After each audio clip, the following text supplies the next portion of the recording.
Good morning. Ito nga pala kami guys. Tanggal kami ng bolt nitong C190 guys. Cylinder head bolt. Medyo may katigasan talaga to guys. Oh. Ginamitan na namin ng kwanto. Easy out. Pero ang tigas pa rin. Ano kaya mabuting gawin dito para matanggal to guys?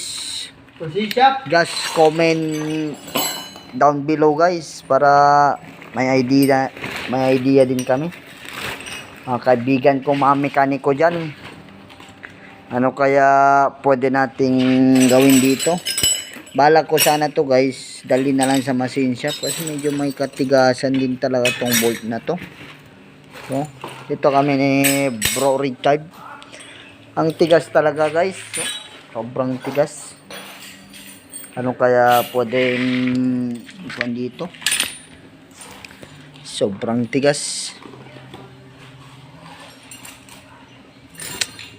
Tigas talaga nito. Kasi ito guys, itong bolt na nabali na to, nung unang mekaniko pa to, yung ginawa nila itong kuan na to.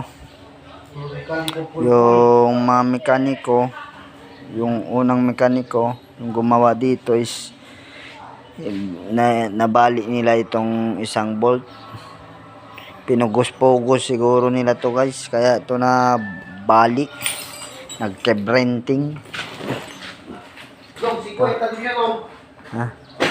Ano kaya pwede natin gawin dito guys? Ito dito binarena namin to guys, barena, tapos kundi no, ginamitan namin ng extractor para matanggal lang to, pero sobrang tigas talaga, hindi talaga matanggal tong bolt na to. Ito nga pala makina guys, C190 nga pala to. Pinalitan namin ng crankshaft. Ito, crankshaft. Pinalitan yung crankshaft. Ito.